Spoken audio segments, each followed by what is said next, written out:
Sir आपसे कुछ बात करनी है। हाँ रत्नेश, बोलो ना। सर यहाँ पे मैं पिछले 2 साल से काम कर रहा हूँ, थोड़ी सैलरी बढ़ जाती तो बहुत अच्छा होता। देख रत्नेश, इस महीने बहुत ज्यादा खर्चे हो गए हैं और मुझे ऐसा लगता है कि तेरी सैलरी के बारे में हम नेक्स्ट मंथ बात करें तो ज्यादा अच्छा होगा। ठीक है सर।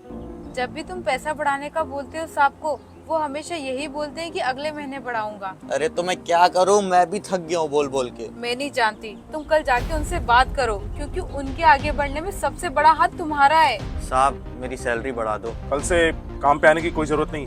पर साहब आप मुझे काम से क्यों निकाल रहे हो? इसलिए निकाल रहा हूँ क्योंकि मुझे ऐसा नहीं लगता कि तुम सैलरी बढ़वाने के हकदार हो। साहब मैं आपके साथ शुरू से काम कर रहा हूँ, उस टाइम पे तो यहाँ 2 ही 4 कस्टमर आते थे और साहब उस समय पर मैंने कई महीनों तक आपके लिए कम पैसे में भी काम किया है। पर साहब ये सब आप भूल गए हो। ये तो बहुत गलत किया उन्होंने तुम्हारे साथ। दुनिया आजकल ऐसी हो गई है यार, सब अपना फायदा देखते हैं। अब तुम मेरी बात सुनो, तुम कहीं और नौकरी नहीं करोगे। अब तुम अपना खुद का फूड स्टॉल खोलोगे, जैसा भी होगा हमारा होगा।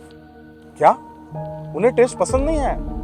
200 लोगों का ऑर्डर वापस कर दिया और इस महीने फिर घाटा हो गया। ये हो क्या रहा है यार? रत्नेश जब था तब तो ऐसा कभी नहीं हुआ। नहीं ऐसा तो नहीं, मुझे रत्नेश को वापस बुलाना चाहिए। रत्नेश कैसे हो? अरे साहब आप नमस्ते। नमस्ते।